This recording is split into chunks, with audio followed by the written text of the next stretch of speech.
嘿，大家有没有遇过这种情况？明明累了一整天，躺在床上的时候，却还是精神百倍，翻来覆去就是睡不着。欢迎来到这一次的解析。今天我们不聊什么睡前冥想或喝热牛奶，我们要来硬核一点，直接拆解现代荧幕究竟是如何从生物学的层面偷偷破坏我们的睡眠。更重要的是，我们该怎么有系统的把它修复回来？如果你常常觉得睡不饱或晚上精神特别亢奋，今天的内容绝对会让你恍然大悟。你是不是也常常这样？明明已经关了灯，却还是忍不住滑着手机，结果换来的就是无尽的长夜。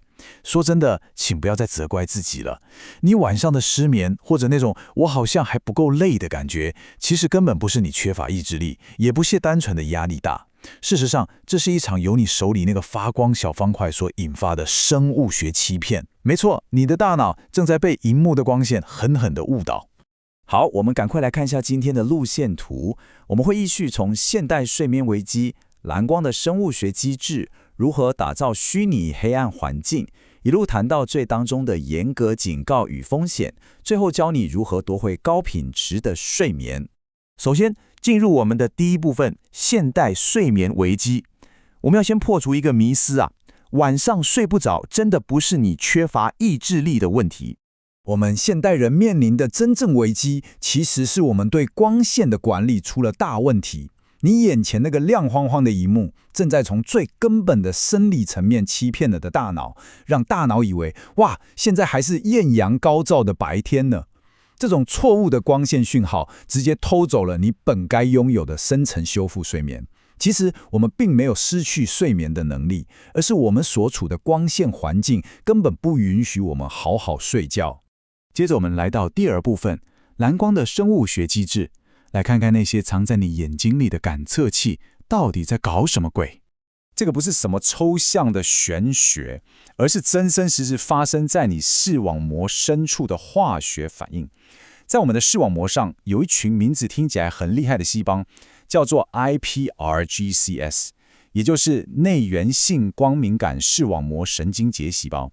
听不懂没关系，你可以直接把它们想象成你身体内建的超级光线雷达。这个雷达里面含有一种叫做黑视素的物质，而这个黑视素呢，对短波长的蓝光简直是极度的敏感。那重点来了，这个雷达对哪种光线最敏感？就是这个特定波长，大约480奈米。为什么要特别记住这个数字？因为这恰恰就是你的手机、平板，还有家里的 LED 灯所狂发射出来的高能量蓝光波段。当这股480奈米的光线直射进你的眼底时，它就像是按下了某个警报开关，强烈的触发了我们刚刚说的黑视素。我们来对比一下，这会造成什么结果？在白天，阳光里也充满了这种480奈米的蓝光，这绝对是神队友，因为它能唤醒我们，让我们精神百倍，专注力爆表。但是，一到了夜晚，如果你还是一直盯着萤幕，继续接收这些蓝光，它就会变成超强的猪队友，粗暴地抑制大脑松果体分泌褪黑激素。褪黑激素大家应该听过吧？那是掌管我们睡眠的关键荷尔蒙啊。没有了它，你的睡眠时间就只能被强行往后无限期推延了。所以，就算你滑手机滑到累瘫，觉得我终于睡着了，这种生物学上的破坏其实还在暗中进行。褪黑激素被抑制，代表你的大脑根本没有真正关机，你的昼夜节律完全大乱，深层睡眠和快速动眼期，也就是 REM 睡眠的时间被大幅压缩。这就完美解释了为什么你隔天早上醒来依然觉得像被卡车斩过一样疲惫不堪，甚至脑袋卡卡的，认知功能明显下降。那么到底该怎么自救呢？我们进入第三部分，打造虚拟黑暗环境，这就是改善睡眠的科学方案。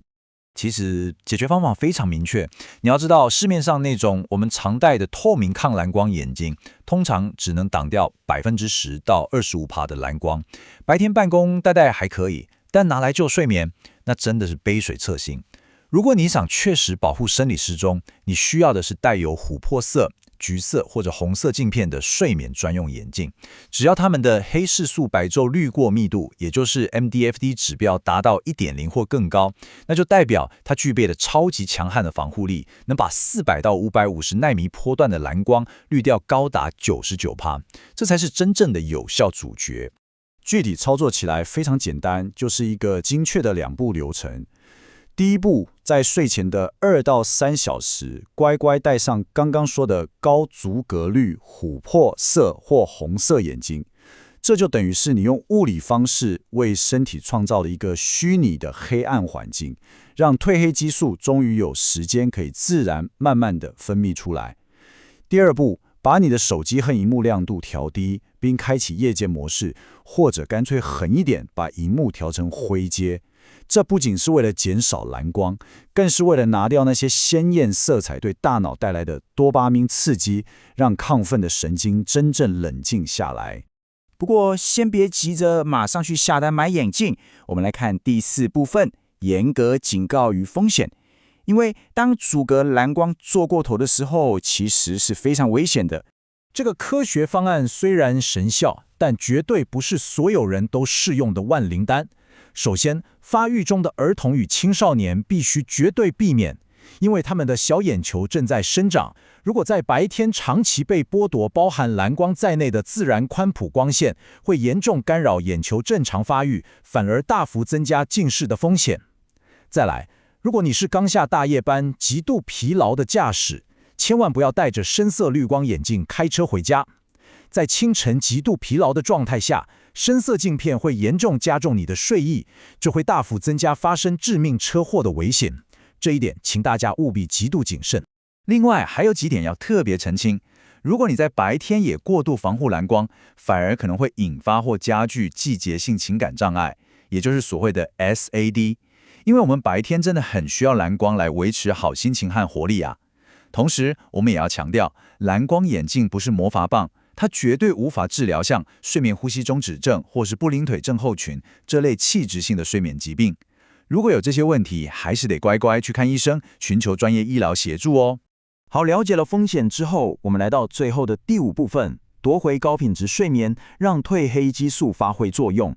有句话说得特别好，掌握光线就是掌握你的睡眠与人生。这句话真的完全击中了今天的核心。只要你避开风险，正确的管理进入眼睛的光线，那些被好好保护下来的褪黑激素，自然会带给你纯粹又浓烈的睡意。你再也不需要靠痛苦的意志力在床上数羊了。隔天醒来，等着你的将不再是昏昏沉沉，而是大脑无比清晰的专注力以及满满的活力。这就是我们今天为大家整理的科学真相。你绝对拥有改变自己生理时钟的力量，而方法现在已经交到你手上了。所以在节目的最后，我想留下一个问题给大家思考：就在今天晚上，你是打算继续放任那些发光的小萤幕欺骗害入你的大脑呢？还是你要立刻试试这套科学的光线管理策略，为自己带上一面护盾，重新夺回属于你的高品质睡眠？希望这次的解析对大家有帮助，祝大家今晚都能有个好梦，我们下次见。